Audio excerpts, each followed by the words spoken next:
ამ წუთებში საყოველთაო ჯანდაცვის პროგრამის მეორე ეტაპთან დაკავშირებით სოციალური მომსახურების სააგენტოს ხელმძღვანელობა თბილისის კლინიკის წარმომადგენლებს ხვდება. შეხვედრაზე სოციალური მომსახურების სააგენტოს საყოველთაო ჯანდაცვის პროგრამასთან დაკავშირებით დეტალურ ინფორმაციას მიაწვდის კლინიკის ხელმძღვანელებს და მათგან შენიშვნებსაც მოისმენს. თემას ჩემი კოლეგა გენო ოსიყმაშვილი განაგრძობს. გენო, გისმენთ.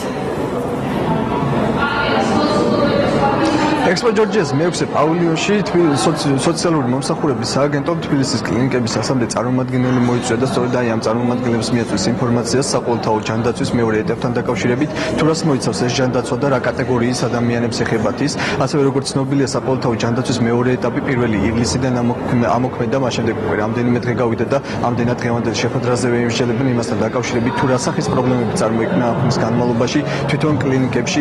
საყოველთაო ჯანდაცვის პროგრამა, როგორც ორგანიზატორები გვეუბნებიან, დაახლოებით 2 მილიონზე მეტ ადამიანს შეეხება და ის მოიცავს 18 წლიდან საპენსიო ასაკამდე მყოფ ადამიანებს. პროგრამა დაწყებულია და გვაინტერესებს როგორ მიმდინარეობს. გარკვეული შეკითხვები აქვთ კლინიკებსაც. ჩვენ ვძულავთ მათ მიმართ რაღაც კონკრეტული შეკითხვები. ამ მუშა რეჟიმში განვიხილავთ არსებულ მდგომარეობას. პროგრამა მიმდინარეობს ნორმალურად ყოველგვარი ექსცესების გარეშე. ჩვენ კიდევ ერთხელ გვინდა რომ კლინიკებს გავაცნოთ ეს პროგრამა, დაწვრილებით აუხსნათ რას ფარავს და რას არ ფარავს ეს პროგრამა და ასევე აუხსნათ ის სქემა, როგორ უნდა მოიქცეს მოსარგებლე ამ მომსახურების მისაღებად.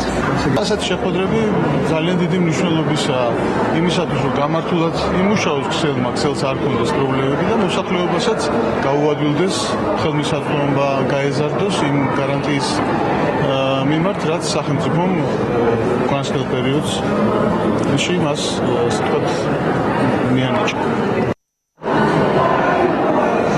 საყოველთაო ჯანდაცვის მეორე ეტაპი მოიცავს გეგმიური და არაგეგმიური ოპერაციების დაფინანსებას 70%-ით და რიგ შემთხვევებში 80 და 100%-ით. ამისთვის საჭიროა მოქალაქემ მიაკითხოს კლინიკას, სადაც მოხდება მისი ავადმყოფობაზე დასკვნის დაძება და სპეციალური კალკულაციით გამოიწვება თუ რა თანხის ოდენობა სჭირდება მას ოპერაციისთვის. ამის შემდეგ მან უნდა მიაკითხოს სოციალური მომსახურების სააგენტოს სერვის ცენტრებს, რომელიც საქართველოს მასშტაბით თითქმის ყველა ქალაქშია გახსნილი, ხოლო თბილისში ეს ექსპო ჯორჯიას მეექვსე პავილიონშია და აქ მოსული ადამიანს უკვე შეუძლია აირჩიოს ის კლინიკა და ის კლინიკა, რომელშიც მას სურს რომ ოპერაცია გაიკეთოს. დიდი მადლობა. პირდაპირ ეთერში ჩემი კოლეგა გენო ოსიყმაშვილი საუბრობდა.